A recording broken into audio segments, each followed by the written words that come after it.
Ready? Start. One, two, three.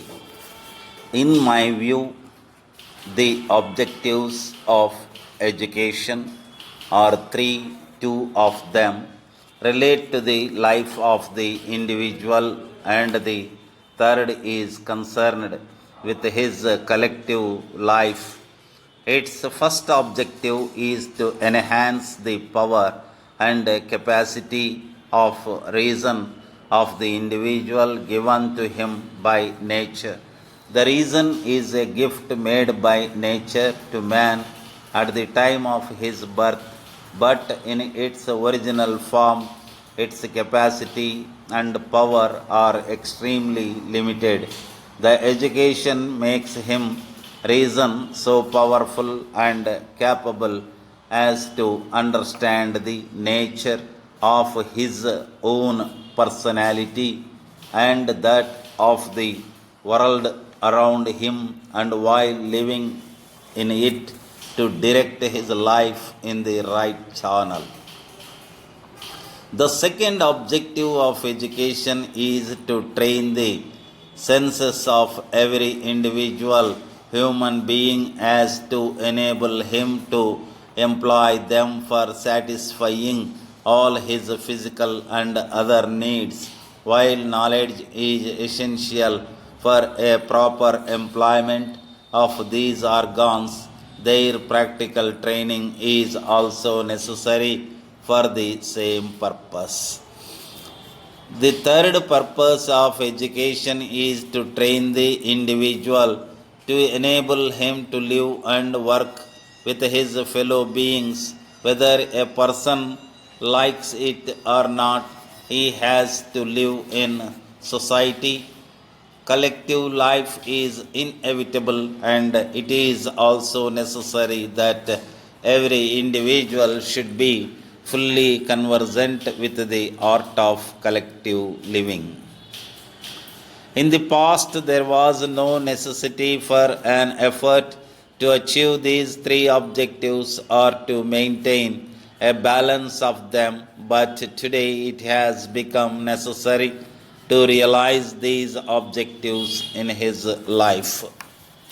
So it is that in the past people have been feeling in all parts of the world the urgent necessity for a fundamental change in the existing educational system.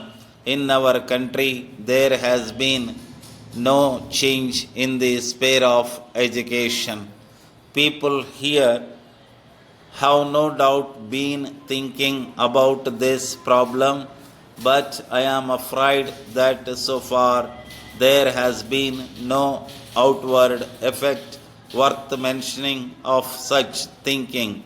It is true that our educational institutions are fulfilling the first objective of education, but they are doing almost nothing to realize the other two objectives of education.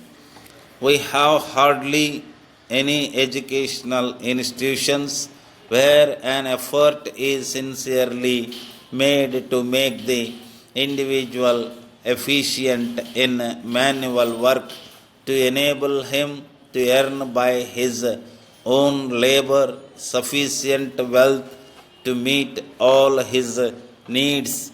The result is that even those of our graduates who are quite good at talking are now finding difficulty in making a place in life, and often have to drink the bitter cup of failure. We are indeed of a larger number of skilled workers as compared in more scholars. We have to work right from now to realize these three objectives, and so we need today hundreds of thousands of skilled technicians. It is my sincere view that our educational institutions should now start laying more emphasis on technical skill. If this is done, much of the imbalance in educational system would disappear. There should be arrangements in universities for every kind of research and practically. Dear friend, I am glad you asked me to advise about the opening of a bank account, and I will gladly give you all the help I can. I understand that you are now paid monthly by check and that you are wondering how to deal with it. When you approach the manager of the bank, he will inform you that there are two kinds of accounts, namely a deposit and a current account. The deposit account is for the person who wants to save. He pays his money into the bank and leave it there as long as he can and receives interest for doing so. The current account is quite different. It is used by those who have a sum of money in hand but who know that they will have to pay out at least a part of this sum.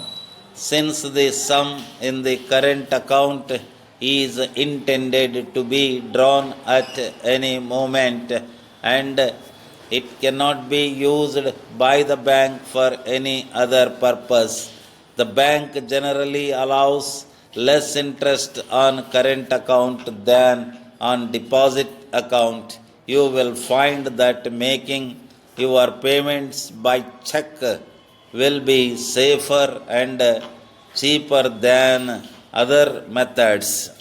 Please give your family my kind regards, yours faithfully.